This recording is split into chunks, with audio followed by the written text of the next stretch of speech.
Bom dia, boa tarde ou boa noite, conforme seja o horário que estejam me ouvindo. Dando sequência ao estudo da obra Paulo Estevão, nós estamos aqui ainda no capítulo 7, um capítulo longo, mas muito significativo. Nós vamos vendo que a história vai ganhando um corpo emocionante, intenso nesse capítulo, né? E nós estamos aqui naquela parte em que o capítulo trata das primeiras perseguições. Ele tem início ali com o ele tem início esse capítulo com a prisão de Estevão logo após o seu interrogatório. Então, o capítulo 6 a gente estudou ali, a gente aprendeu, a gente viu todas as repercussões foi o interrogatório em si do Estevão, né? E esse sétimo, na verdade, ele é intenso porque do interrogatório de Estevão, das suas respostas, como que abalou ali aquela sociedade daquele momento, naquela época. Aquela pregação praticamente, que na verdade aquela defesa do Estevão, suas alegações finais, digamos assim, elas tiveram um impacto tão grande, mas tão grande, a ponto até de fazer com que se convertessem fariseus só de escutar o Estevão se defendendo ali, porque na verdade era o Cristo falando, né? Era Estevão, através da sua mediunidade, falando, dando voz ao Cristo.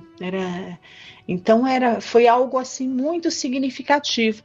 Então esse capítulo 7 começa com a prisão de Estevão e todas as suas decorrências e toda essa gana de Saulo sob o argumento, e na verdade era esse o motivo mesmo de defesa da lei, porque foi algo tão grandioso que ele de fato achava que a lei de Moisés estava correndo risco, e ele se postou ali como um verdadeiro guardião, defensor da lei mosaica, e ele começa a perseguir a tantos quanto se dissessem ali simpatizantes dos ensinamentos de Jesus. Ele começou a perseguir implacavelmente. E esse capítulo 7 retrata justamente essa situação, né? E nós vimos aqui, que nós paramos aqui na semana passada,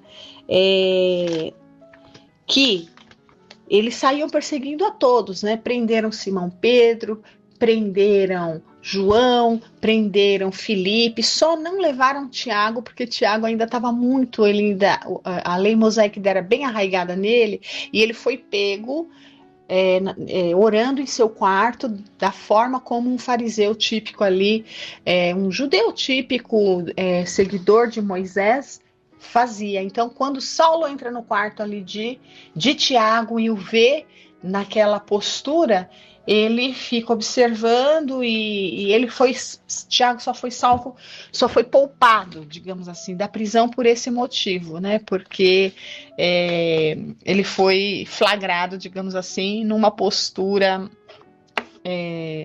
numa manifestação, digamos assim, material, né? De um costume de como oravam ali os judeus ortodoxos, né? Então aí por esse motivo ele foi preservado. Mas tantos quantos se dissessem, se manifestassem, pelo menos favoráveis a Jesus, eram presos assim indistintamente, né? Então nós vimos ali que era qualquer pessoa, mulheres, e a forma como se chegava era uma forma dura, né?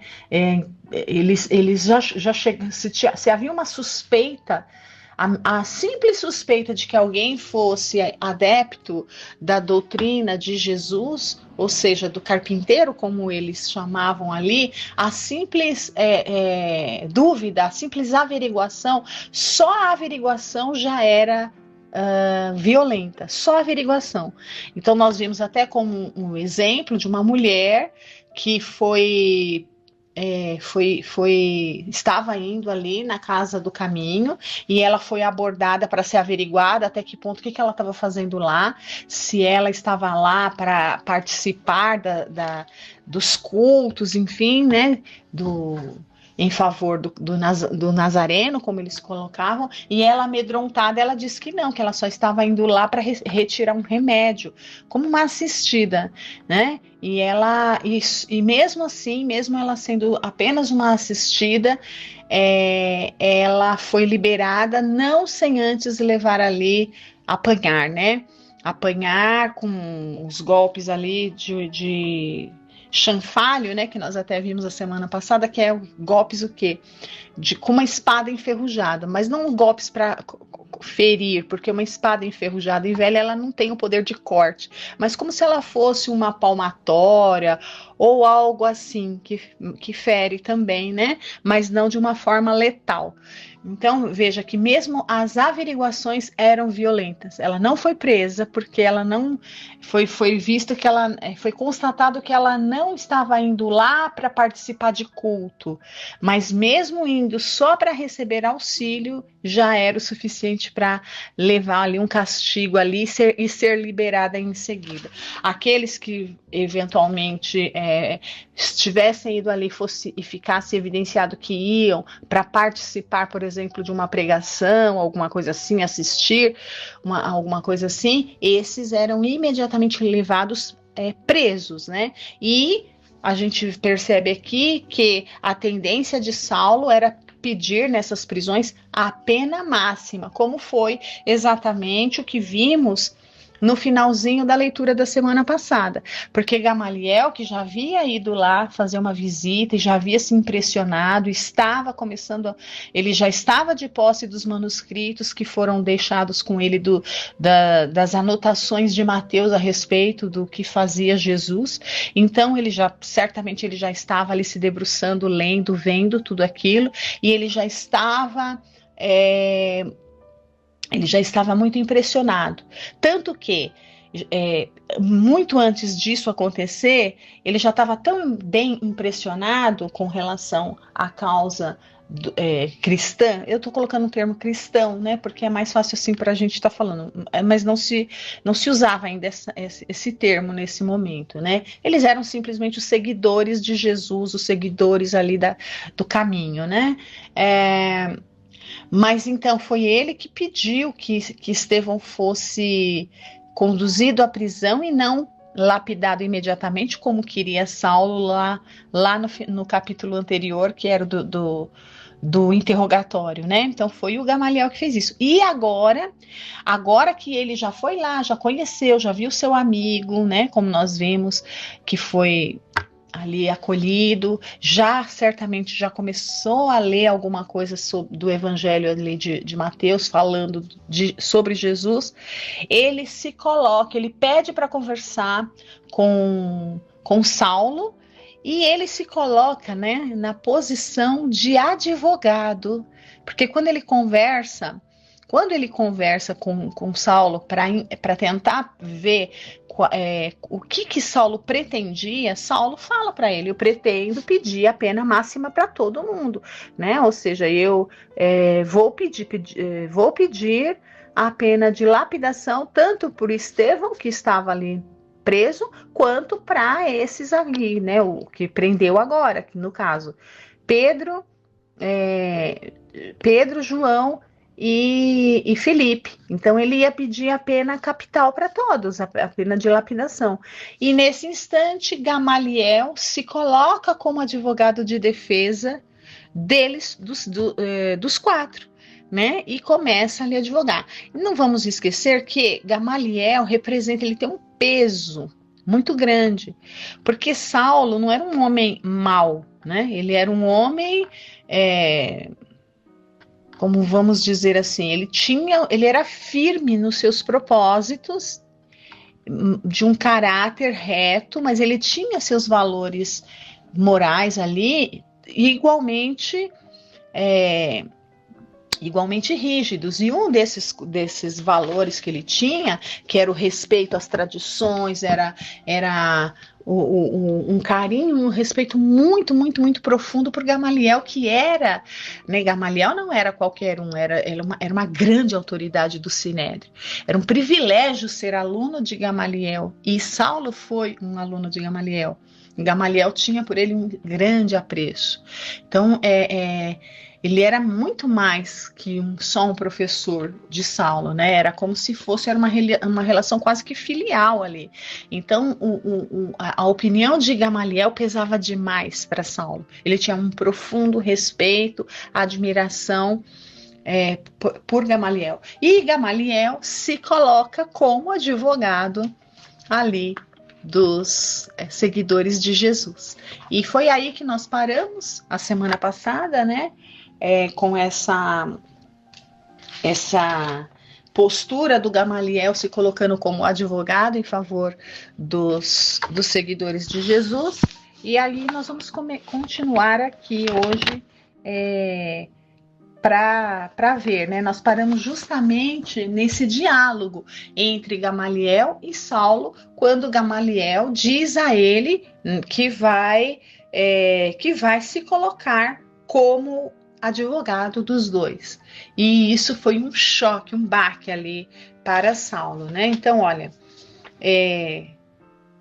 então Gamaliel perguntou para ele o que ele pretendia fazer, e ele diz que ele pretendia aplicar ali a pena máxima, né? E Gamaliel diz assim, né? Vamos pegar desse ponto. Após Gamaliel ouvir de Saulo que ele pretendia que os quatro fossem apedrejados. Então Gamaliel diz, né? Que dizes? Exclamou Gamaliel surpreso. Não vejo outro recurso, disse o moço tarcense.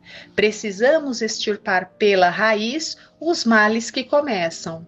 Acredito que se encararmos o movimento com tolerância, teremos o prestígio do judaísmo abalado pelas nossas próprias mãos. Então ele estava preocupado era com o prestígio do judaísmo, né? Então assim, o externo, o exterior, né?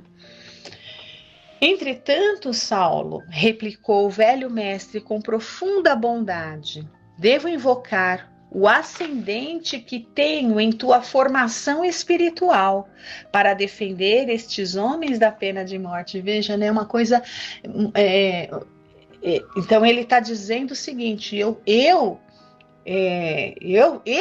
participei da tua formação espiritual e é com base nisso que eu vou fazer o apelo. Então, no fundo ali, ele vai querer, talvez, trazer ali para a consciência de Saulo que ele não é um homem mau, ele é um homem justo. Ele vai querer fazer esse contraponto para que Saulo perceba que ele está se excedendo, ele está partindo até para a crueldade, para a parcialidade, né?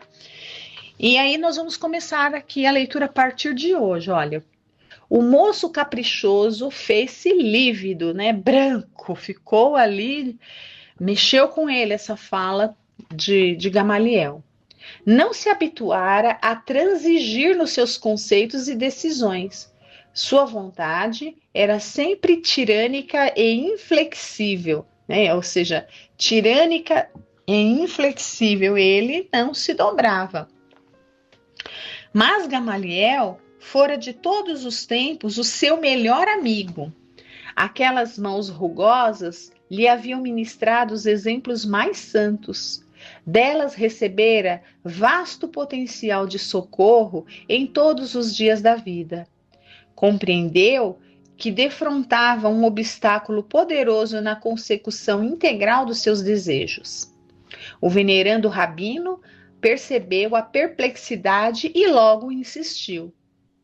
Ninguém mais do que eu conhece a generosidade do teu coração, e sou o primeiro a reconhecer que tuas resoluções obedecem ao zelo inexcedível na defesa dos nossos princípios milenários. Mas o caminho, e aqui faço um parênteses, está escrito entre aspas, tá?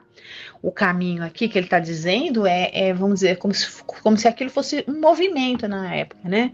Porque as proporções que tomou é que aquelas pessoas que estavam ali, e eles se intitulavam, né, os seguidores do caminho, por quê? Por que eles falavam o caminho? Porque Jesus se dizia, eu sou o caminho, a verdade e a vida, né?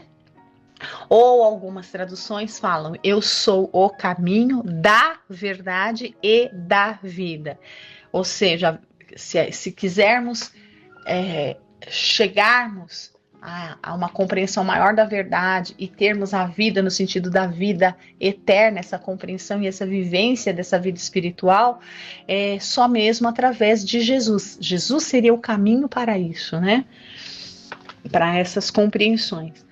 Então, aqui, a terminação que é usada, né, está falando, mas o caminho, entre aspas, né, Gamaliel falando que esse movimento ali do caminho, né, o caminho, Saulo, parece ter uma grande finalidade na renovação de nossos valores humanos e religiosos. Então, veja que Gamaliel já era um espírito preparado para ter essa percepção de que era necessária uma reformulação de valores aqui, de princípios, olha, sendo mais humanos e mais religiosos. E ele continua aqui, Gamaliel, quem entre nós se havia lembrado de amparar os infortunados com o provimento de um lar afetuoso e fraterno?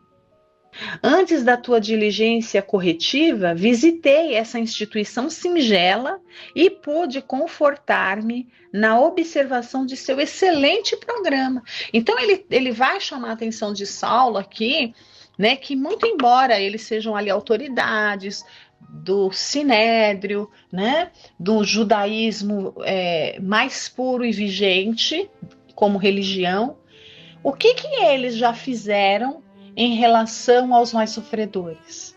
Então ele chama a atenção de Saulo que o que esses homens do caminho estão fazendo nada mais eles não estão fazendo nada de eles não estão fazendo nada de estranho à lei mosaica, eles só estão fazendo alguma coisa que até então os seguidores da lei mosaica não faziam. Então ele está dizendo, eles estão atuando numa lacuna que deixou aberto aqui, que nós não fazemos. Então nós não olhamos para os desvalidos da sorte. Eles não estão fazendo nada, eles só estão olhando para esses. Então ele está tentando, ele consegue ter isso muito claro para ele. E está tentando passar essa visão para Saulo, que eles não estão cometendo crime algum, que eles não estão cometendo afronta alguma à lei mosaica, mas muito pelo contrário, eles estão adentrando num campo ou digamos assim, num ângulo que até então a lei mosaica não havia adentrado, né? Vamos dizer, uma brecha. E aí, olha, ele fala isso, e que ele foi lá e ele mesmo viu, né? Tudo que era feito ali na Casa do Caminho. O jovem doutor estava pálido ouvindo tais conceitos, que a seu ver eram positivo sinal de fraqueza. A gente já percebeu isso, né? Que assim, essa paz, a paz, né? A paz no sentido, vamos pensar até de um coração pacífico mesmo, um coração sereno. A gente vê aqui que sempre usado essa palavra, esse termo serenidade. Então essa paz, essa tranquilidade na consciência, no coração, como ele não conseguia vivenciar essas coisas, para ele era um sinal de fraqueza. Então demonstrações de amor ao próximo, né? Demonstrações de amor seriam sinais ali de fraqueza. O único momento que ele conseguia ser um pouco mais, digamos assim, humano, era nos momentos que ele tinha ali junto de Abigail, né? Mas fora isso, ele não conseguia compreender, ele não estava preparado para entender, né, que nas relações as pessoas deveriam começar a primar por isso. Então ele achava que isso eram sinais de fraqueza. E ele vai dizer, olha, mas será possível, disse admirado, que também vós tenhais lido o Evangelho dos Galileus? Aí, olha, veja só a resposta de Gamaliel. Estou a lê-lo, confirmou Gamaliel sem titubear, e pretendo meditar mais demoradamente os fenômenos que ocorrem em nosso tempo. Presinto grandes transformações em toda parte. Tenciono retirar-me da vida pública em breves dias, a fim de tomar o caminho do deserto. Gente, isso é tão significativo. Isso é tão significativo. Isso aqui a gente lê e não faz ideia do que representa essa frase dita naquela época. Então, retirar-se para o deserto, para um judeu ortodoxo, tinha um grande significado. Grande, o deserto, porque é muito legal a gente, o professor Severino Celestino, que eu sempre estou falando dele aqui, porque ele é um espírita profundo conhecedor de judaísmo. Então ele estudou profundamente o cristianismo primitivo, e para chegar no cristianismo primitivo ele precisou ali estudar profundamente o judaísmo, que é da onde descende o cristianismo primitivo e o cristianismo que viria depois. Tudo é retirado do judaísmo, né? E como ele fez ali as traduções dos escritos, das escrituras ali do hebraico, né, para nossa língua, então ele fez uma tradução dos originais e não uma tradução do que já havia sido traduzido ali para o grego, né, que é o que todos fazem. Então, quando se traduziu do hebraico, do original, para o grego, muita coisa foi perdida, muita coisa foi deturpada.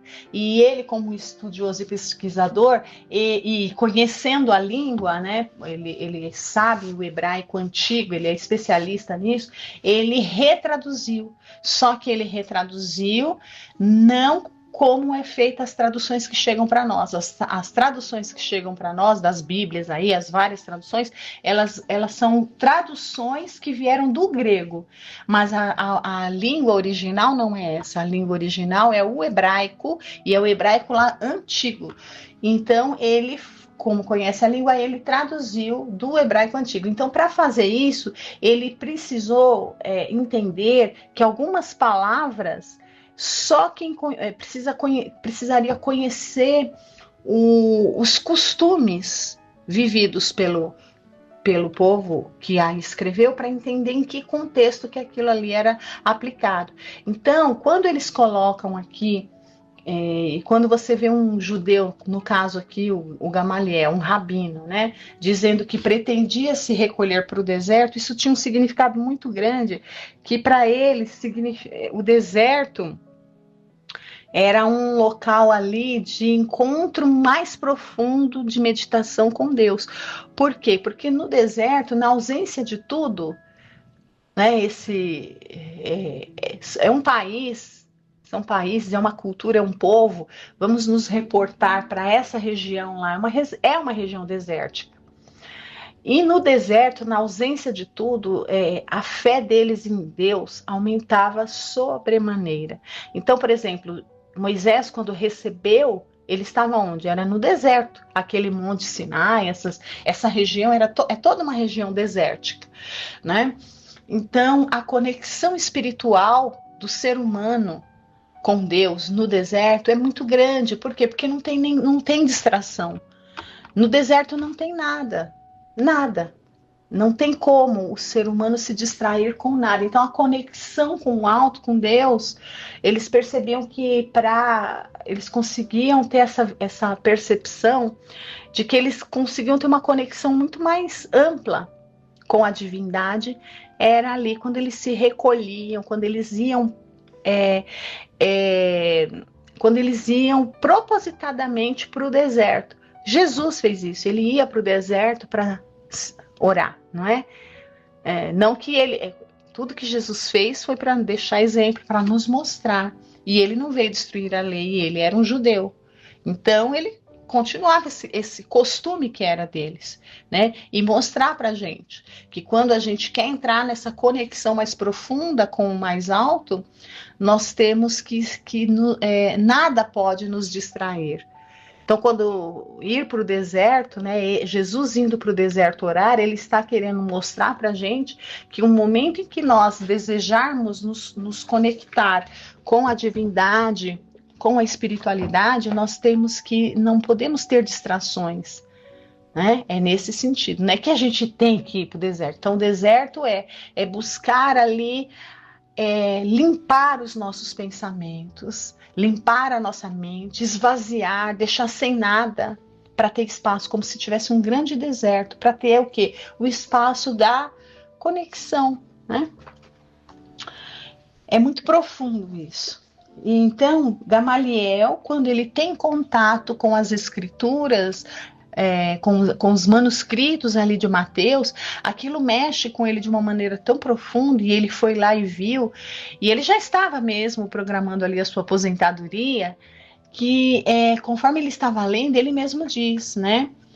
Estou meditando profundamente, e ele diz que ele já pretendia ir para o deserto, ou seja, um homem sábio, né, aqui que ele era, experiente, então ele já estava dizendo para Saulo que ele pretendia se recolher ao deserto para meditar com mais profundidade a respeito do que ele estava lendo sobre Jesus ali, né? Então isso aqui tem um valor muito grande, né? Olha,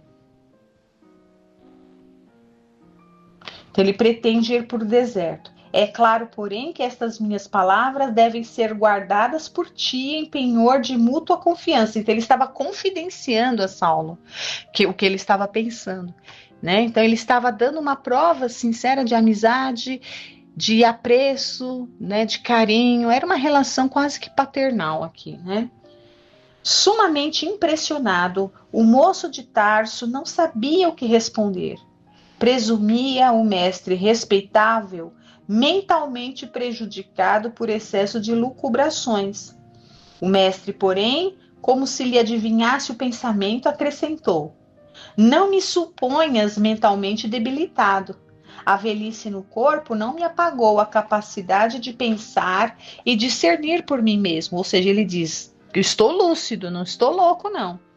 Compreendo o escândalo que se levantaria em Jerusalém se um rabino do Sinédrio modificasse publicamente as convicções mais íntimas. Então, veja, ele já está declarando aqui e ele não quer chocar ninguém, seria um escândalo. Por isso que ele está querendo sair, se retirar silenciosamente, discretamente, né? Mas é preciso convir que estou falando a um filho espiritual. E expondo sinceramente o meu ponto de vista, faço-o tão só para defender homens generosos e justos de uma sentença iníqua e indevida. Ele já começou aqui defendendo, né? Já fez a defesa aqui claramente, né? Vossa revelação, exclamou Saulo de Roldão, decepciona-me profundamente.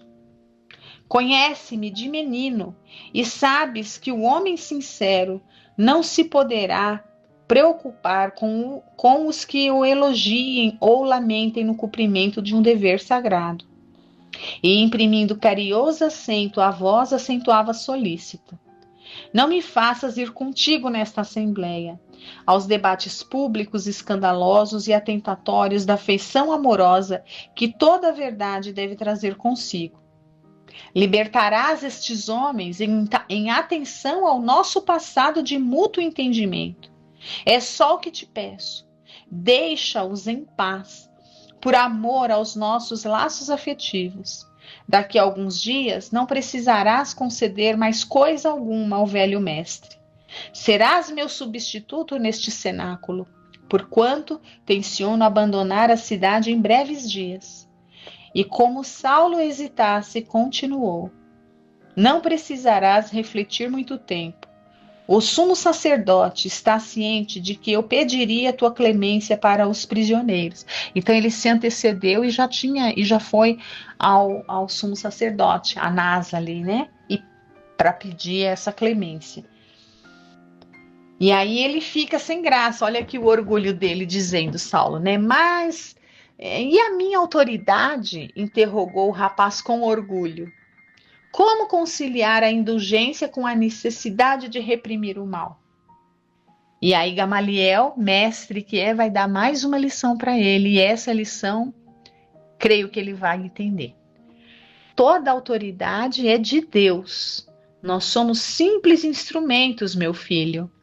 Ninguém se diminuirá por ser bom e tolerante. Olha como ele já assimilou, né? Os ensinamentos aqui de Jesus. Quanto à providência mais digna, cabível no caso, é conceder a liberdade a todos eles. E aqui nós vamos ver e vamos nos lembrar que Saulo, Saulo já concedeu um favor a Gamaliel, que foi o quê? Né? E Gamaliel sabia que também é um costume judaico. Se você faz um favor, você fica devendo esse favor para o outro. E ele já havia feito, Saulo já havia feito um favor a Gamaliel. Qual foi esse favor? Foi que, após o interrogatório de Estevão, Saulo já havia pedido a lapidação dele sumariamente. Já era para ele sair dali e ter sido apedrejado. Gamaliel que pediu, não faça isso. Leve ele para a prisão e vai fazer novas diligências. E aí ele fala, tudo bem, né? Vou fazer esse favor para o senhor. Mas o Gamaliel sabe que um favor tem que ser compensado com outro. Então, ele está pedindo outro favor aqui. Então, nós vamos ver que talvez não na totalidade como ele está pedindo aqui, a liberdade para todos. Talvez isso não vá ser possível. Vamos acompanhando a leitura, né? Então, ele pede para Saulo que conceda a liberdade a todos. E aí Saulo diz: todos? Perguntou Saulo num gesto de grande admiração. Como não? Confirmou o venerável doutor da lei. Pedro é um homem generoso. Felipe é um pai de família extremamente dedicado ao cumprimento de seus deveres. E João é um moço simples. Estevão se consagrou aos pobres. E já deu o nosso horário, né? Então nós não vamos continuar a leitura.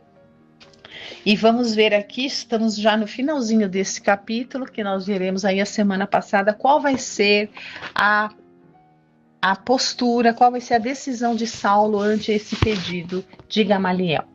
Agradeço a todos por estarem aqui acompanhando essa linda história. Fiquem com Deus, uma excelente semana.